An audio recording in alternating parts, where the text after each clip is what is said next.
আমরা যারা ইসলাম ধর্মের অনুসারী প্রত্যেকে আমরা জানি প্রতিবাদ করা প্রত্যক্ষভাবে জিহাদে অংশগ্রহণ করা, অন্যায়ের প্রতিবাদ করা এবং কোনো কিছু না পারলে মনে মনে সেইটাকে ঘৃণা করা, এই ঈমানের অংশ হিসেবেই আজকে প্রথম আমাদেরকে দীক্ষা নিতে হবে।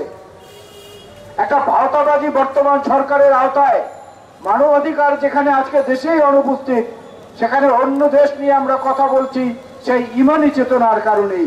অন্য কোনো রাজনৈতিক উদ্দেশ্য এখানে কেউ খোঁজার চেষ্টা করবেন না। কিছুক্ষণ আগে একটি খবর দেখলাম, দ্য হিন্দুস্তান টাইমস, অত্যন্ত বিখ্যাত প্রখ্যাত একটি সংবাদ মাধ্যম, তারা একটি খবর ছেপেছে ইউরোপীয় ইউনিয়নের সদস্য স্পেন ভারত থেকে ইসরায়েলে অস্ত্রশস্ত্র বহনকারী একটি জাহাজকে তাদের বন্দরে ভেড়ার অনুমতি দেয়নি। তারা ফেরত পাঠিয়ে দিয়েছে সেই জাহাজকে, এবং একই সঙ্গে তারা ইউরোপের অন্যান্য দেশকেও বলেছে ইসরায়েলকে সমরাস্ত্র দেওয়া বন্ধ করো।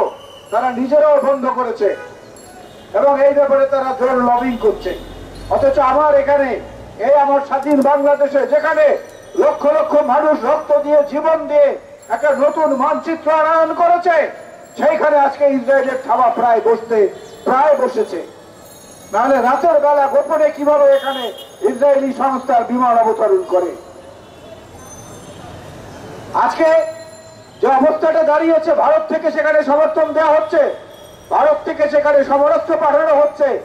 এই যে কথাটা একটু আগে বললাম, স্পেনের মতো দেশ সেটার প্রতিবাদ করেছে, আমরা কোনো কথা বলছি না। আমাদের পাশে এত বড় একটা বৃহৎ প্রতিবেশী থাকা সত্ত্বেও অমানবিক আচরণের কারণে তারা বাংলাদেশের মন থেকে আস্তে আস্তে মুছে গেছে। ফেলানি তো কোনো মাদকের সরবরাহের সঙ্গে জড়িত ছিল না, তাকে কেন কাঁটাতারে ঝুলতে হয়েছিল? অসংখ্য মানুষকে গরু চোর আখ্যা দিয়ে, গরু পাচারকারী আখ্যা দিয়ে পৃথিবীর কোন সীমান্তে এত মানুষ নিহত হয় এমনটা আমাদের জানা নাই, যেটা ভারত বাংলাদেশ সীমান্তে প্রতিদিন হতাহত হচ্ছে। মানবতার পক্ষে দাঁড়িয়েছে মিয়ানমারের এথনিক ক্লিনজিং এর বিরুদ্ধে, আমরা কেন সেখানে দাঁড়াতে পারছি না?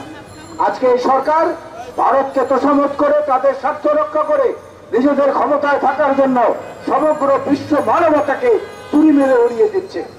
সুতরাং আমরা মনে করি ইসরায়েলের এবং ভারতের পণ্য হচ্ছে বর্তমান ক্ষমতাসীন সরকার। এই সরকারকে যদি বয়কট করা যায়, তাহলে ইসরায়েলি পণ্যকে বয়কট করা হবে, ভারতীয় পণ্যকেও বয়কট করা হবে। এই আওয়ামী লীগ সরকারকে বয়কট করাই হচ্ছে এই মুহূর্তে সবচেয়ে বড় কাজ।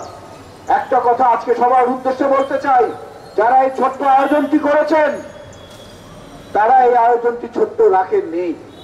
আমরাই বলতে চেয়েছি, আমরাই পড়েছি, সবাই পড়েছি, ক্ষুদ্র ক্ষুদ্র বালুকণা, বিন্দু বিন্দু জল গড়ে তোলে মহাদেশ সাগর অতল। এই ছোট ছোট প্রতিবাদের মধ্য দিয়ে মহাদেশ গঠিত হবে, মহাসাগর গঠিত হবে, বিদ্রোহের দাবানল জ্বলে উঠবে। হামাসে যোগ দিতে আজকে বিশ্বের বিভিন্ন প্রান্ত থেকে তরুণরা ছুটে যাচ্ছেন জিহাদে অংশগ্রহণ করার জন্য। সুতরাং এই স্রোতকে বাধা দিয়ে রোকা যাবে না, এই স্রোতকে প্রতিবন্ধকতা দিয়ে আটকানো যাবে না।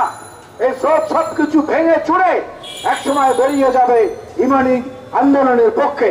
এবং সেদিন ফিলিস্তিনে আজকে যে শিশু হত্যা, নারী হত্যা, গণকবরের সন্ধান পাওয়া, এক একটি গণকবরে শত শত মানুষের লাশ দাফন করেছে, রাফা ক্রসিং আটকে দিয়ে ত্রাণবাহী বহরকে ঢুকতে ইসরায়েল বাধা দিচ্ছে, সেই জায়গায় আজকে আমাদের প্রতিবাদ করা, প্রত্যক্ষ পরোক্ষ সব ভাবে করা আমাদের উচিত। ইসরায়েলের পণ্যগুলোর মধ্যে বাংলাদেশে কোমল পানীয় রয়েছে, বাংলাদেশে সাবান রয়েছে, বাংলাদেশে গুঁড়ো সাবান রয়েছে, বাংলাদেশে জুতা রয়েছে, পরিধেয় বস্ত্র রয়েছে। এগুলোকে চিহ্নিত করে এগুলো কেনা থেকে বিরত থাকতে হবে।